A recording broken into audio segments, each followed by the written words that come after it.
Haleluya. Selamat pagi saudara-saudara yang dikasihi oleh Tuhan. Mari sama-sama kita kembali merenungkan firman Tuhan pada pagi hari ini. Masih dalam seputar Paskah, kematian, kebangkitan Tuhan kita Yesus Kristus. 1 Korintus pasal 15 mulai dari ayat yang ketiga, Paulus menjelaskan demikian. Sebab yang sangat penting telah kusampaikan kepadamu ialah apa yang telah kuterima sendiri, ialah bahwa Kristus telah mati karena dosa-dosa kita sesuai dengan kitab suci, bahwa ia telah dikuburkan dan bahwa ia telah dibangkitkan pada hari yang ketiga sesuai dengan kitab suci, bahwa ia telah menampakkan diri kepada Kefas dan kemudian kepada ke-12 murid lainnya. Lalu kemudian saya akan lompat pada ayat yang ke-17, firman Tuhan berkata, dan jika Kristus tidak dibangkitkan, maka sia-sialah kepercayaan kamu dan kamu masih hidup dalam dosamu. Demikianlah binasa juga orang-orang yang mati dalam Kristus. Jikalau kita hanya dalam hidup ini saja menaruh pengharapan pada Kristus, maka kita adalah orang-orang yang paling malang dari segala manusia.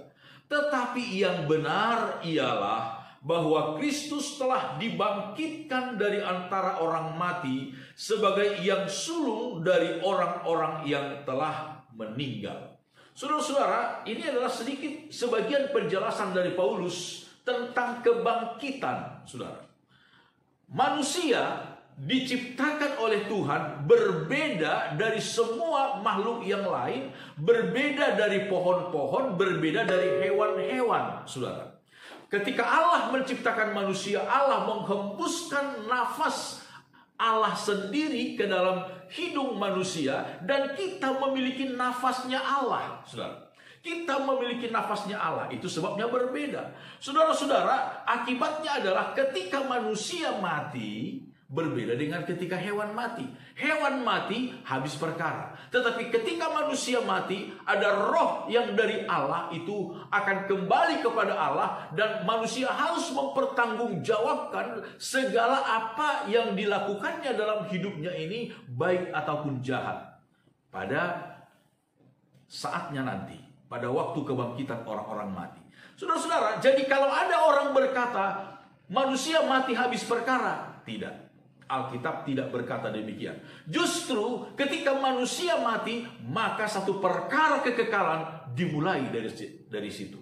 Saudara-saudara, ketika seseorang tidak memiliki Kristus di dalam hidupnya, satu waktu kelak dia akan dihadapkan kepada penghakiman api neraka. Dan hanya Yesus yang dapat menyelamatkan kita dari api neraka. Itu sebabnya firman Tuhan berkata, kalau kita hanya dalam hidup ini saja menaruh pengharapan kepada Kristus, kita adalah orang-orang yang paling malang. Tetapi kita menaruh pengharapan kita kepada Kristus sejak dari kehidupan kita di dunia ini sampai kepada kehidupan kekekalan. Kita telah mempercayakan hidup kita ini kepada Tuhan, dan damai sejahtera Allah yang melampaui segala akal akan menyertai hidup kita. Saudara-saudara, kebangkitan Kristus adalah buah sulung kebangkitan. Kebangkitan Kristus adalah merupakan satu jaminan yang pasti, sebuah contoh, sebuah patron, saudara-saudara, kesaksian pasti bahwa kelak orang yang percaya kepada Kristus pun akan mengalami hal yang sama, dimuliakan bersama dengan Allah Bapa di dalam sorga. Amin. Tuhan memberkati kita semuanya.